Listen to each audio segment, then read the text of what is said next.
बच्चों आज जो चैप्टर शुरू करने जा रहे हैं बहुत ही इंपॉर्टेंट चैप्टर है बेटा। इंटर की जीव विज्ञान में सबसे पहली जो यूनिट है वो है जीवों में जनन। उसी का जो बेटा पहला चैप्टर है, जो पहला पार्ट है आपका जनन की विधियां, आज उसको पढ़ाने जा रहे हैं बिल्कुल कॉन्सेप्ट के साथ।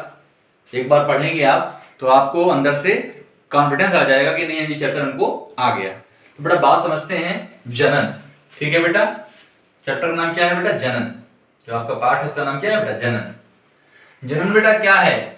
तो बेटा बचपन से पढ़ते आ रहे हो कि जनन जीवों का एक बहुत ही महत्वपूर्ण लक्षण है। जब आप पढ़ते थे कि जीवों के लक्षण क्या है तो आप पढ़ते थे जीव कोशिका बने होते हैं, जीवों में वृद्धि होती है, जीव जनन करते हैं। तो क्या मतलब है जनन का?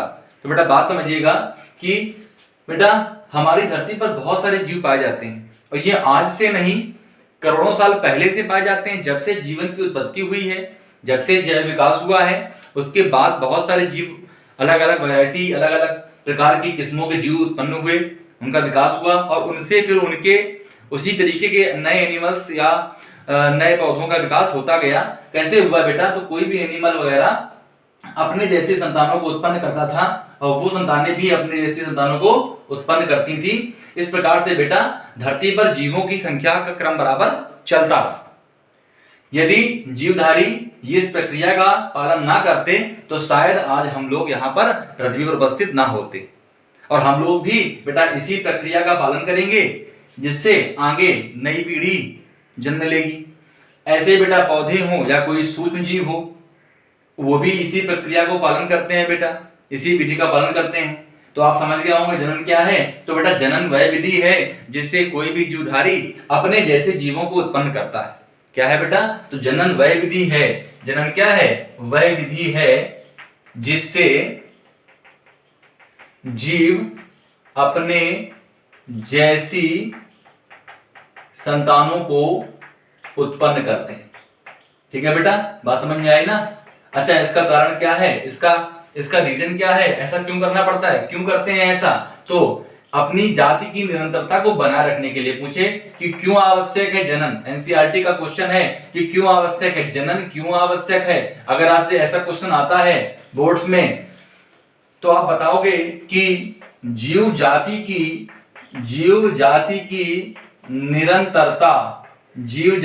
निरंतरता को बनाए रखने के लिए, जीव जाति की निरंतरता को बनाए रखने के लिए जनन विधि क्या है?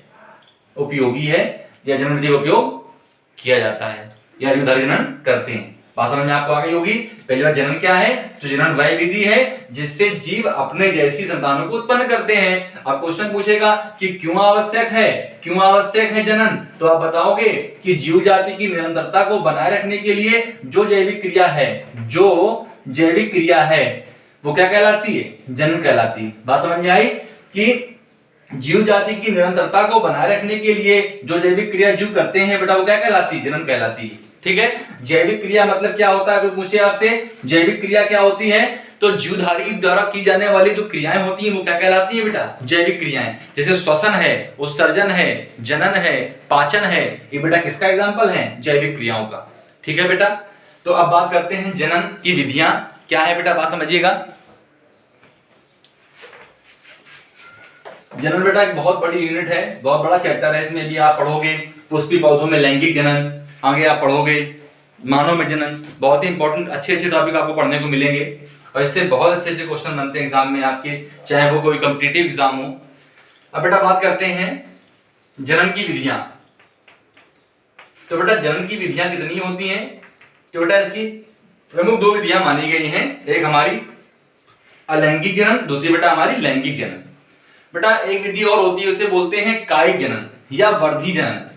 यह विधि को बेटा हम अलैंगिक जनन के अंतर्गत ही पढ़ते हैं, लेकिन हम यहाँ पर आपको अलग से इसको बताएंगे कि इसमें क्या विशेषता है। तो बेटा जनन की विधियां बेटा कितनी होती हैं? तो जनन की विधियां बेटा होती हैं 3। बात समझिएगा। एक हमारी होती है अलैंगिक जनन। अब यहाँ कंफ्यूज मत होइएगा कि कायिक जनन किसी बुक में लिखा होता है कि जो कायिक जनन होता है उसको अलैंगिक में ही बेटा इंक्लूड कर देते हैं, लेकिन अगर आप सही से पढ़ें इसको तो आप इसको अलग अलग करके पढ़िए। जनन की विधियां बेटा एक हमारी कौन सी हो गई, अलैंगिक जनन, एक बेटा हमारी हो गई लैंगिक जनन। और इन दोनों के अलावा बेटा एक अलग विधि और है, एक और अलग विधि है, उसे बेटा क्या बोलते हैं, उसे बोलते हैं बेटा कायिक जनन। क्या बोलते हैं बेटा उसको, कायिक जनन या वर्धी जनन। इतना आप समझ में आ रहा होगा। तो बेटा जो अलैंगिक जनन है, लैंगिक जनन है और वर्धी जनन है, ये क्या है इसको समझते हैं बेटा। तो मेरा बात समझिएगा कि धरती पर अविकसित और विकसित अलग अलग प्रकार के जीवधारी पाए जाते हैं, जैसे कि मानव हो गया, पक्षी हो गए, उभयचर हो गए, सरीसृप हो गए, मछलियां हो गई, ये सब बेटा हमारे विकसित जीवधारी हैं।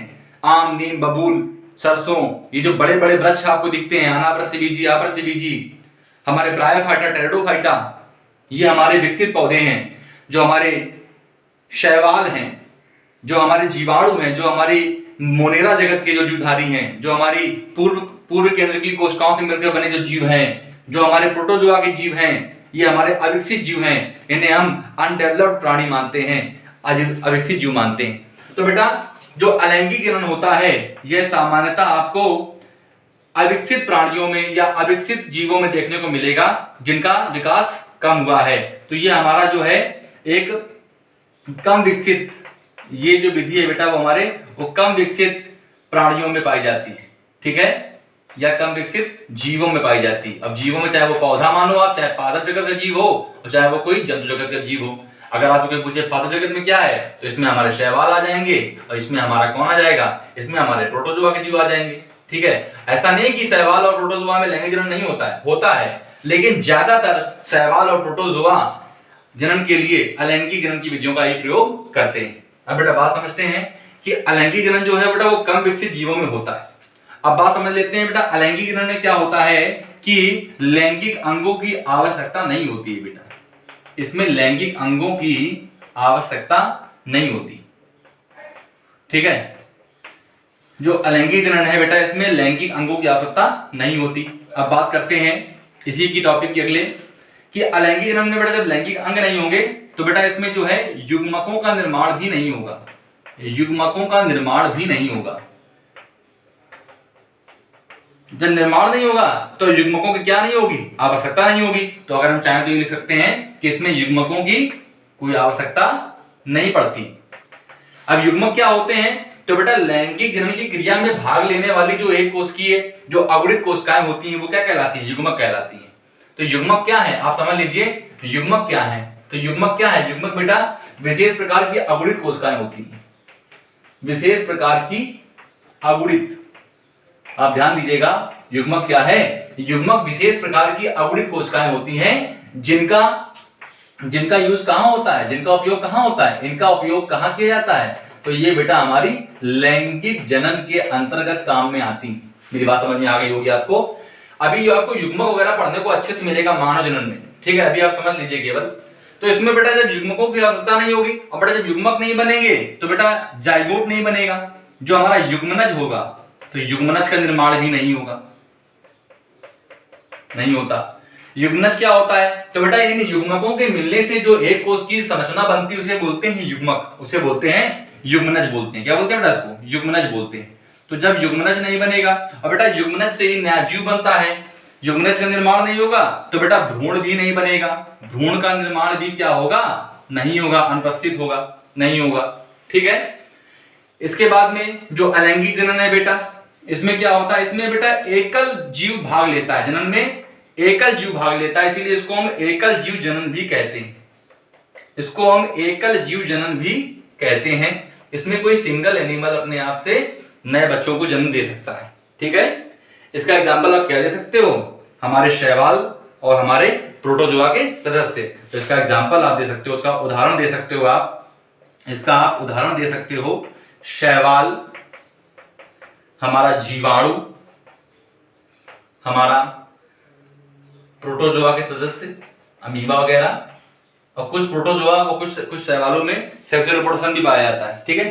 अब बात करते हैं लैंगिक जनन क्या है, तो बेटा इसका उल्टा समझिए, लैंगिक जनन क्या होता है, तो लैंगिक जनन जो है वो विकसित जीवों में पाया जाता है। किसमें पाया जाता है बेटा, तो विकसित जीवों में पाया जाता है। लैंगिक जनन बेटा कहां पाया जाता है, विकसित जीवों में पाया जाता है या उपस्थित होता है, ठीक है, क्लियर। अब बात समझते हैं कि लैंगिक जनन में क्या होता है, तो यहां देखिए, यहां पर हमने लिखा था लैंगिक अंगों की आवश्यकता नहीं होती है, यहां पर क्या होगा, यहां पर इसका विपरीत हो जाएगा, लैंगिक अंगों की आवश्यकता होती है, लैंगिक अंगों की आवश्यकता होती है। ठीक है, अगला क्या है, युग्मकों की आवश्यकता इसमें नहीं होती है, इसमें क्या होगा, युग्मकों की आवश्यकता होती है। इसमें क्या हो जाएगा बेटा, युग्मकों की आवश्यकता होती है। युग्मनज का निर्माण नहीं होता, इसमें क्या होगा, युग्मनज का निर्माण होगा, युग्मनज का निर्माण होता है।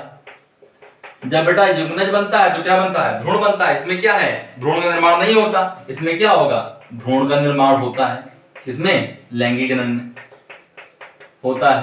अब बात समझिए, इसमें क्या है, अब ऐसा नहीं कि लैंगिक जनन में जरूरी नहीं कि दो जीव भाग लें, वैसे इसमें नर और मादा इन दो युग्मकों की आवश्यकता होती है, नर युग्मक और मादा युग्मक, नर युग्मक और मादा युग्मक के मिलने से क्या बनता है, युग्मनज बनता है। लेकिन बेटा कुछ ऐसे जीव भी हैं जो द्विलिंगी हैं, जैसे केचुआ, उसमें क्या होगा, केचुए की बॉडी में क्या होता है, एक ही बॉडी में नर युग्मक बन जाते हैं और एक ही बॉडी में क्या बन जाते हैं, मादा युग्मक बन जाते हैं। तो ऐसे जीव क्या कहलाएंगे, द्विलिंगी जीव कहलाएंगे। ठीक है, लेकिन एक बार बता दें तो अब ध्यान दीजिएगा कि इसमें भ्रूण निर्माण होता है, और बेटा भ्रूण निर्माण से होने से क्या हो जाता है, नए शिशु का क्या होता है, निर्माण हो जाता है। तो ये किसकी बात हो गई, आपकी लैंगिक जनन की। अब बात करते हैं बेटा क्या होता है कायिक जनन, ये इसको हमने अलग क्यों लिखा है, क्या होता है कायिक जनन, बेटा मेरी बात समझिएगा। तो जो कायिक जनन है, ध्यान देना बेटा, कायिक जनन किसमें होता है, तो ये बेटा पौधों में होता है, केवल और केवल पौधों में होता है। बात करें कि पौधों में क्यों होता है, जबकि पौधे तो विकसित होते हैं, तो उसमें क्या होना चाहिए, उसमें होना चाहिए लैंगिक जनन। लेकिन बेटा कुछ ऐसे पौधे होते हैं जिसमें किसी कारणवश क्या होता है, लैंगिक जनन क्या होता है बेटा, अनुपस्थित होता है। कुछ पौधे होते हैं बेटा जिसमें किसी कारणवश क्या होता है, लैंगिक जनन क्या होता है बेटा, अनुपस्थित होता है। तो अब ऐसा क्या होगा, जब इसमें लैंगिक जनन नहीं होगा तो क्या ये पौधे अपनी पीढ़ी को आगे नहीं बढ़ाएंगे, ये भी अपनी पीढ़ी को आगे बढ़ाना चाहेंगे। तो बेटा ये पौधे अलग विधियों का उपयोग करते हैं। क्या होगा बेटा इसमें, ध्यान दीजिएगा, इन पौधों में क्या होगा, तो ये पौधे बेटा अपने वर्धी भागों की सहायता से, अपने वर्धी भाग का मतलब होता है या कायिक भाग, इसको आप वर्धी भाग बोलो या कायिक भाग बोलो, मतलब शरीर के भाग, जैसे जड़, तना, पत्ती और पत्र प्रकलिका की सहायता से, और पत्र प्रकलिका की सहायता से नए पौधों को जन्म देते हैं। तो यह विधि बेटा क्या कहलाती है, कायिक जनन। आप समझ गए होंगे, अलैंगिक जनन और बेटा कायिक जनन। ठीक है बेटा, अच्छा कुछ बच्चों को यहाँ पर क्लियर नहीं हो रहा होगा लैंगिक जनन, तो बेटा इसका भी हम एक चार्ट बनाकर आपको क्लियर करते हैं ताकि आपको कुछ समझ में आ जाए। थोड़ा टफ चैप्टर है, कॉन्सेप्ट वाला है बेटा, इसके सारे वीडियोस आप देखिएगा, आपको हिंदी में मिलेंगे। यूपी बोर्ड परीक्षा की जो तैयारी कर रहे हैं इंटर की, ध्यान दे बेटा इसको। अगर किसी को समझ में नहीं आया कि लैंगिक जनन क्या है, तो पहले मेरी बात समझिएगा। लैंगिक जनन में क्या होता है, जैसे मान लीजिए एक ही नर है और एक ही मादा है, ठीक है। मान लीजिए नर की बॉडी में बेटा क्या बनेगा, नर युग्मक, क्या बनेगा, नर युग्मक, और क्या बनेगा, मादा युग्मक। अच्छा नर युग्मक और मादा युग्मक बनना क्या कहलाता है, सब आपको पढ़ाएंगे हम आगे, जो चैप्टर है मानव जनन, उसमें पढ़ने को मिलेगा। अभी आपको केवल एक ग्राफ बना के बता दे रहे हैं, नर युग्मक और मादा युग्मक। नर युग्मक को बेटा बोलते हैं शुक्राणु और मादा युग्मक को बोलते हैं बेटा अंडाणु। तो क्या होगा बेटा लैंगिक जनन में कि शुक्राणु और अंडाणु आपस में मिलेंगे, ये आपस में मिलेंगे, इनका आपस में मिलना क्या कहलाता है, इसे बोलते हैं निषेचन। ध्यान देना बेटा हिंदी में, इसे बोलते हैं निषेचन।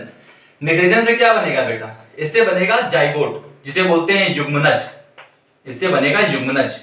और बेटा युग्मनज विकास करके क्या बनाएगा, भ्रूण बनाएगा।